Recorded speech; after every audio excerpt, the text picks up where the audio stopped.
Some call it the siege of Miami Beach, and with each high tide, the evidence that rising ocean levels are a serious threat is now indisputable. Environmentalists know it, residents live with it, and the beach's city officials say they're tackling the problem head on. This is the new improvement, it's the pump station. New pumping stations have been installed and streets are being elevated to hold back the tide. Despite any lingering arguments over what's causing rising sea levels, dealing with it is now a priority.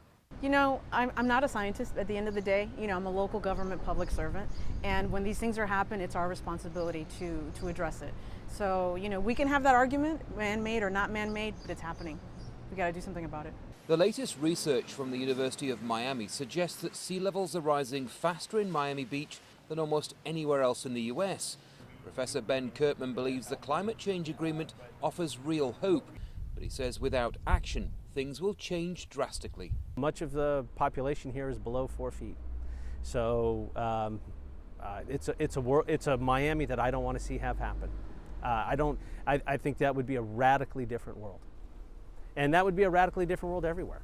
Clearly then, coastal cities throughout this state have some serious challenges in the years ahead. But just to give you an idea of the effects of rising ocean levels, we're going to take an aerial trip over the Florida Keys, a low-lying set of islands just south of Miami. The Keys have long been a barometer for climate change, but in recent years evidence of rising sea levels has grown. This expanse of barren scrubland is a direct cause of encroaching saltwater, a deep concern for environmentalists. Here, there used to be pine trees as well. Pine trees could never live here now because it's far too salty.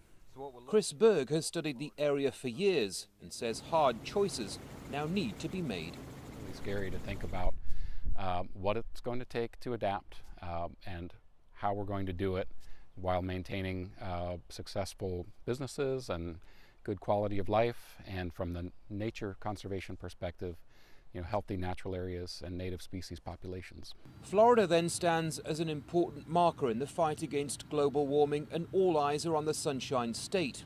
If the fight against rising ocean levels fails here, it won't bode well for the rest of the world. Andy Gallagher, Al Jazeera, in the Florida Keys.